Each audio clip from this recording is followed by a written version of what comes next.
Baik, Bismillahirrahmanirrahim. Assalamualaikum warahmatullahi wabarakatuh.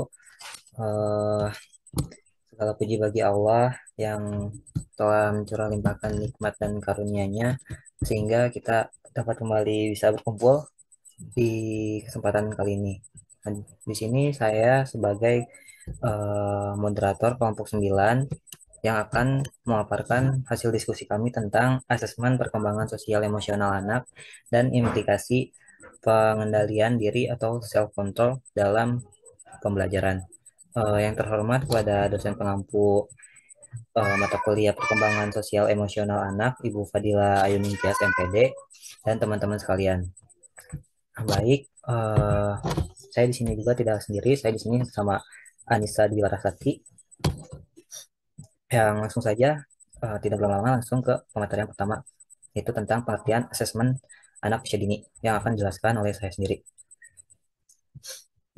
Nah, asesmen merupakan suatu penerapan dan penggunaan berbagai cara dan alat untuk mendapatkan serangkaian informasi tentang hasil belajar dan pencapaian kompetensi dari peserta didik. Nah, sejalan dengan itu, asesmen pendidikan anak usia dini merupakan suatu proses kegiatan yang dilaksanakan bertujuan untuk mengumpulkan data atau bukti-bukti tentang perkembangan dan hasil belajar yang berkaitan dengan perkembangan anak usia dini menurut Yulianti.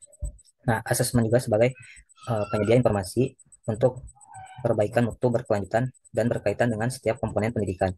Nah, komponen asesmen ini ada tiga, yakni mengumpulkan, mencatat, atau merekam informasi tentang perkembangan anak. Nah, asesmen juga digunakan untuk beragam tujuan.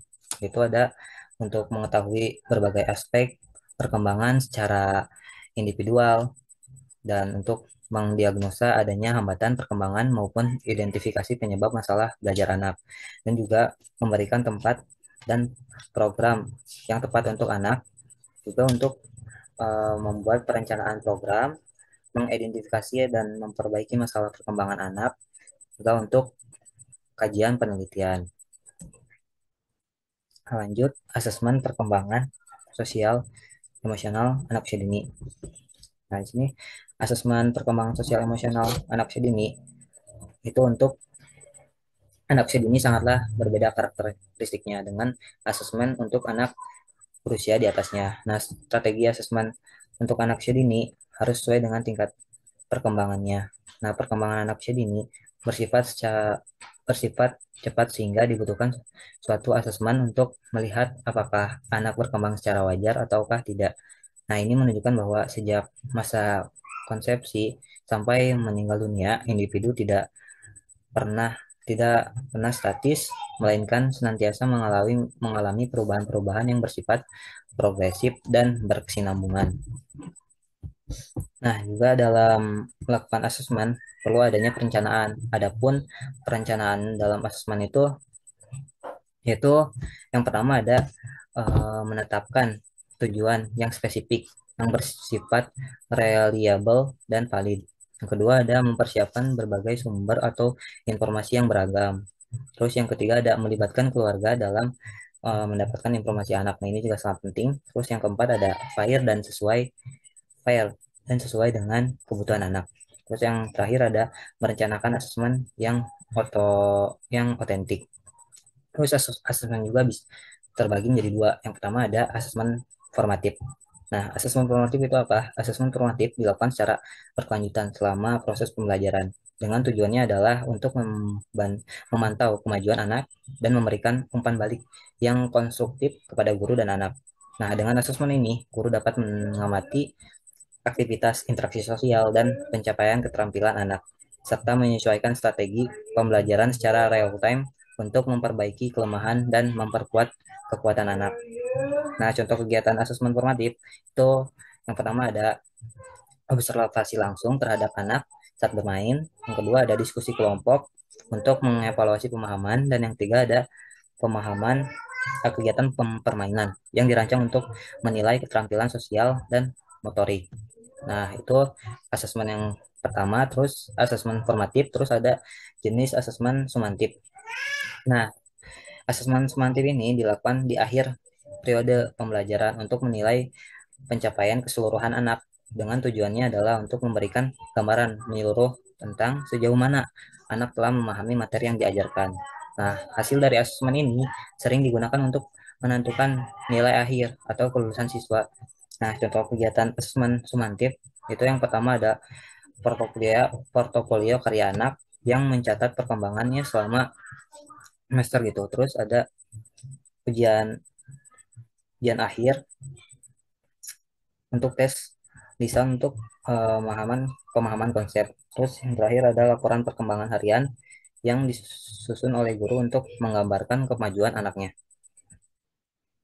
Nah, itu asesmen perkembangan sosial emosional anak usia dini. Terus lanjut ada dasar pelaksanaan dan mekanisme penilaian perkembangan anak usia dini. Nah, secara keseluruhan mengacu pada standar nasional PAUD, yakni Permendikbud nomor 137 tahun 2014 bab 6 dan Permendikbud nomor 146 tahun 2014. Dalam standar nasional PAUD dinyatakan bahwa standar penilaian merupakan kriteria tentang penilaian proses dan hasil pembelajaran anak yang tertuang pada standar tingkat pencapaian perkembangan anak atau STPPA, yang STPPA digambarkan dalam bentuk kompetensi inti atau KI, yang KI ini dijabarkan dalam kompetensi dasar atau KD. Kompetensi dasar yang dikembangkan dari KI 1 tersebut yang antara lain itu yang pertama memiliki perilaku yang mencerminkan hidup sehat, terus memiliki perilaku yang mencerminkan sikap ingin tahu, terus memiliki perilaku yang mencerminkan sikap kreatif, memiliki perilaku yang mencerminkan sikap estetis, terus yang terakhir memiliki perilaku yang mencerminkan sikap percaya diri, memiliki perilaku yang mencerminkan sikap saat terhadap atau aturan sehari-hari untuk melatih kedisiplinan.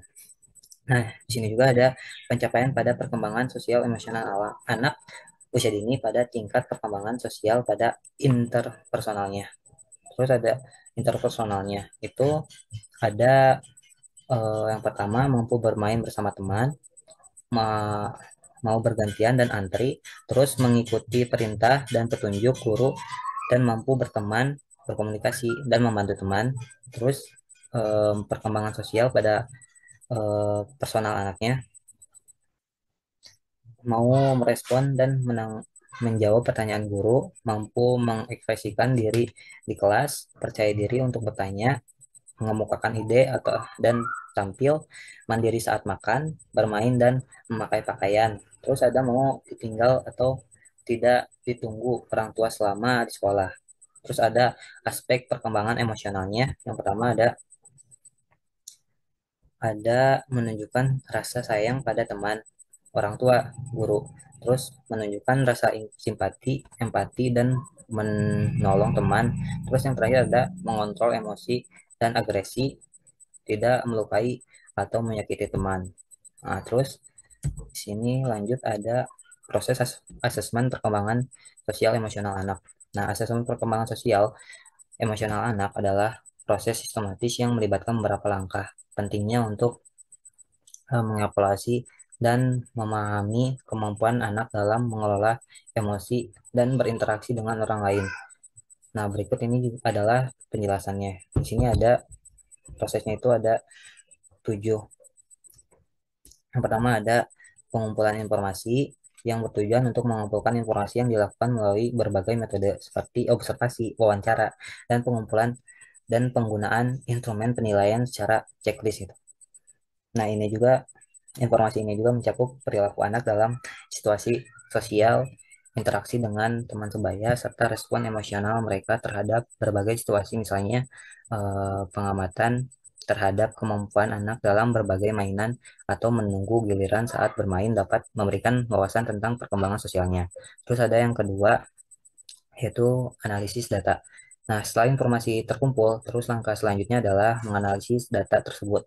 Nah, ini melibatkan pengelolaan data kuantitatif dan kualitatif untuk mengidentifikasi pola dan tren dalam perilaku sosial emosional anak. Nah, misalnya analisis dapat menunjukkan proporsi anak yang berbeda dalam kategori belum berkembang. Nah, mulai berkembang atau berkembang sesuai harapan berdasarkan kriteria yang telah ditetapkan. Terus ada yang ketiga, ada interpretasi hasil. Nah, interpretasi hasil ini asesmen yang bertujuan untuk memahami makna dari data yang telah dianalisis. Nah, ini termasuk menilai kekuatan dan kelemahan perkembangan sosial emosional anak serta mengidentifikasi area yang memerlukan perhatian lebih lanjut. Nah, terus ada yang keempat, pengambilan keputusan. Nah, berdasarkan hasil interpretasi di atas gitu, dari poin yang ketiga, nah keputusan dapat diambil juga mengenai langkah-langkah selanjutnya yang perlu dilakukan untuk mendukung perkembangan anak. Nah, ini biasanya termasuk merancang program intervensi atau kegiatan yang bertujuan untuk meningkatkan keterampilan sosial emosional anak seperti terapi, bermain, atau kegiatan kelompok. Nah, ada yang kelima, itu pemberian umpan balik. Nah, memberikan umpan balik kepada orang tua dan pendidik adalah langkah penting untuk memastikan bahwa semua pihak yang terlibat memahami hasil asesmen dan langkah-langkah yang bertujuan yang akan diambil. Nah, umpan balik ini harus jelas dan konstruktif yang memberikan informasi tentang kekuatan anak serta area yang perlu diperbaiki. Terus ada yang keenam, itu mentoring. Nah, mentoring ini melibatkan pendampingan bagi anak untuk membantu mereka mengembangkan keterampilan sosial emosional yang diperlukan. Nah, pendekatan ini bisa dilakukan melalui kegiatan bimbingan kelompok atau satu-satu. Nah, di mana pendidik atau orang tua memberikan dukungan langsung kepada anak dalam situasi sosial. Terus ada yang terakhir, yaitu ada evaluasi. Nah, proses evaluasi ini dilakukan secara berkala untuk menilai kemajuan anak setelah intervensi dilakukan. Nah, evaluasi ini membantu menentukan apakah strategi yang diterapkan itu efektif atau perlu disesuaikan. Nah, untuk mencapai hasil yang lebih baik dengan melakukan evaluasi secara rutin, pendidik dapat terus memantau perkembangan emosional anak dan membuat penyesuaian eh, yang diperlukan. Terus ada yang terakhir, ada teknik penilaian perkembangan sosial emosional anak.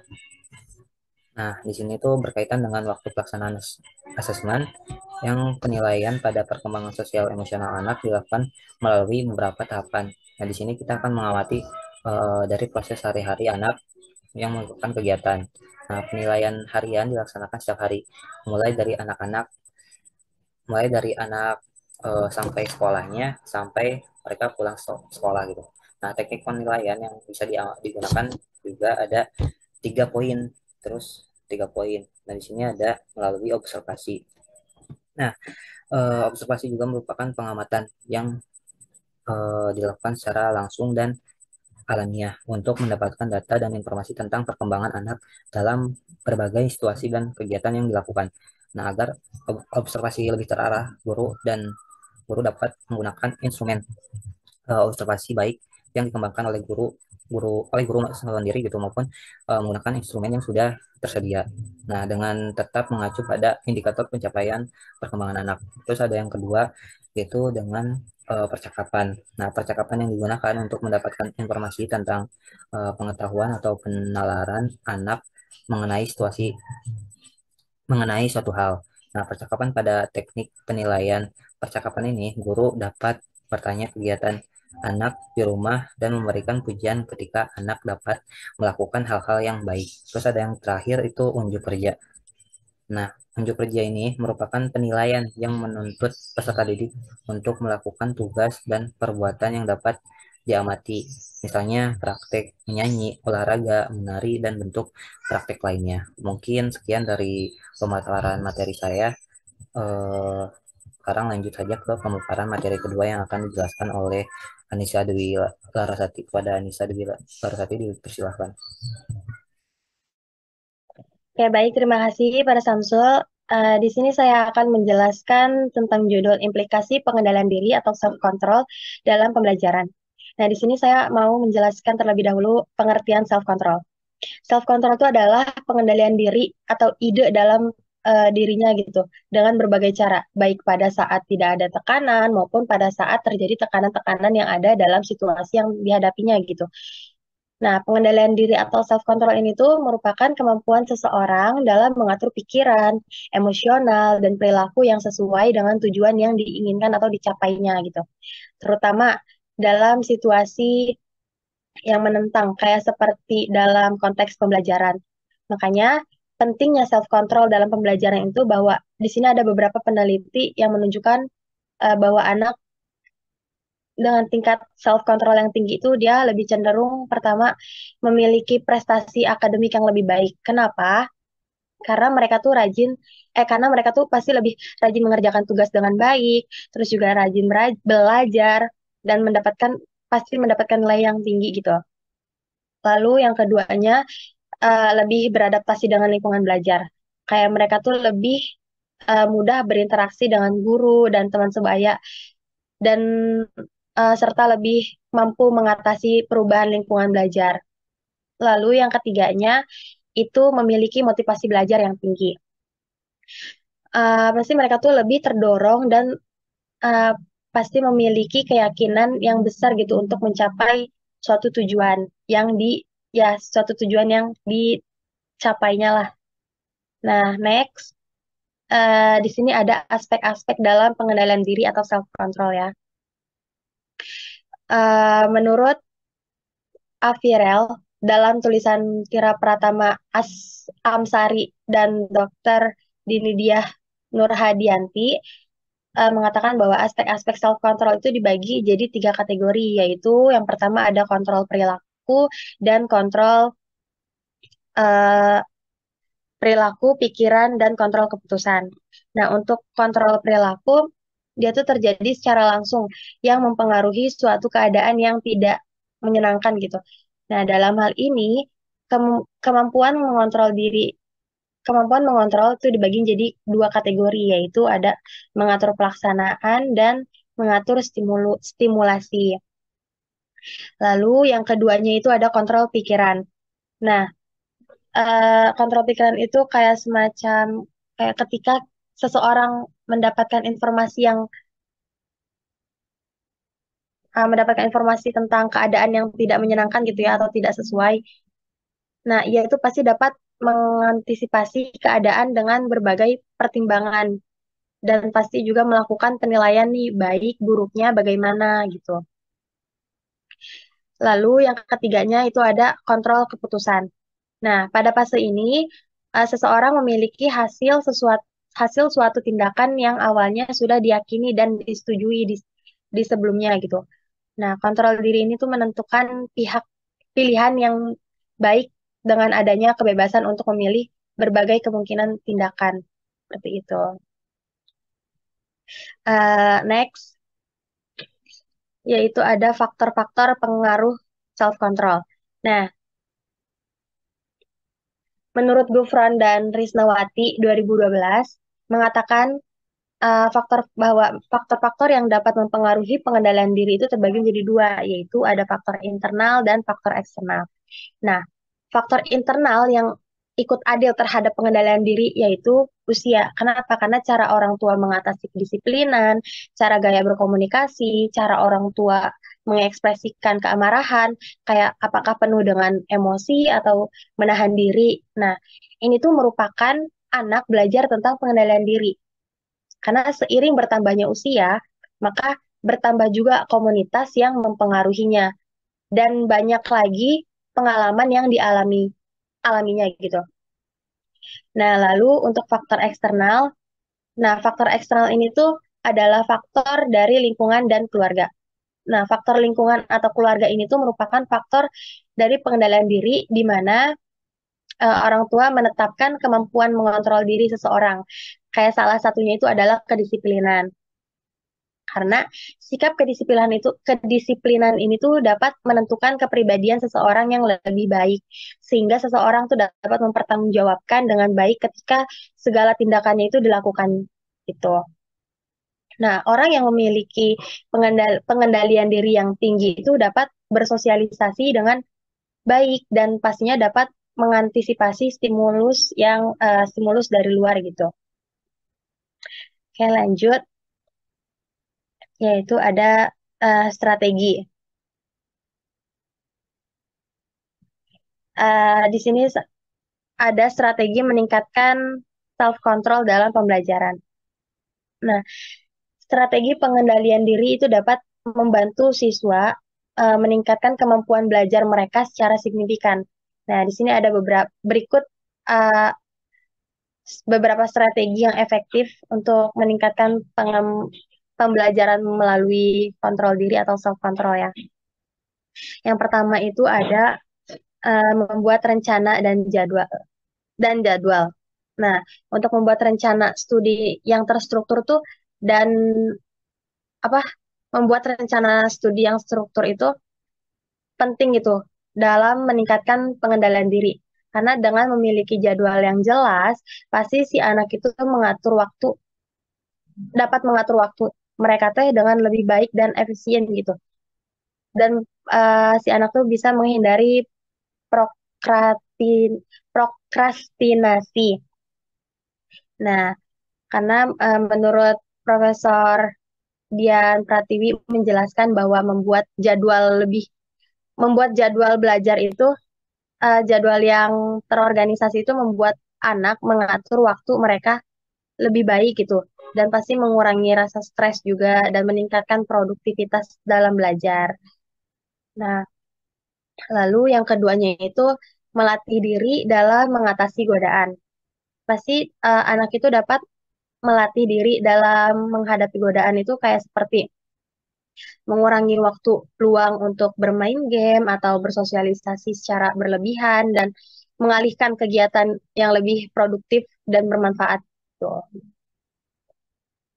Nah, lalu yang ketiganya itu tetap fokus pada tujuan jangka panjang. Nah, untuk mempertahankan fokus pada tujuan jangka panjang ini adalah salah satunya cara yang efektif untuk meningkatkan self control. Karena pasti anak itu dapat menetapkan tujuan akademik dan pribadi yang jelas dan mengingatkan secara teratur. Kayak dengan selalu mengingat akan tujuan tersebut gitu. Kayak mereka teh lebih bermotivasi untuk tetap berusaha dan tidak menyimpang dari jalur yang telah ditunjukkan gitu. Lalu yang keempat itu ada mengelola stres dan emosi dengan baik. Nah, stres dan emosi yang tidak baik itu dapat menghambat kemampuan mengendalikan diri seseorang juga. Dan anak tuh perlu belajar untuk mengenal dan mengelola stres dengan baik, kayak seperti dengan berolahraga atau bermeditasi gitu, atau kayak melakukan kegiatan yang menyenangkan lah ya. Nah, selain itu juga mereka tuh juga perlu mengembangkan kemampuannya dalam mengatasi emosi negatif agar tidak mengganggu kinerja akademik mereka seperti itu.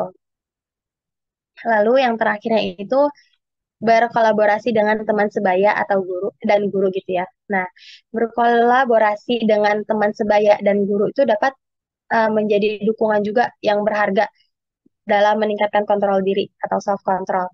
Karena siswa dapat membentuk kelompok belajar, kayak diskusi dan saling memberi motivasi untuk tetap berkomitmen dalam mencapai tujuan akademik mereka. Seperti itu.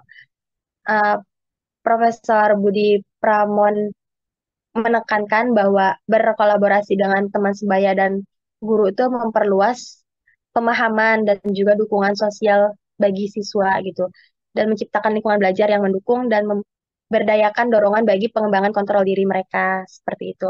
Mungkin cukup sekian yang bisa saya sampaikan, selebihnya saya serahkan lagi kepada moderator.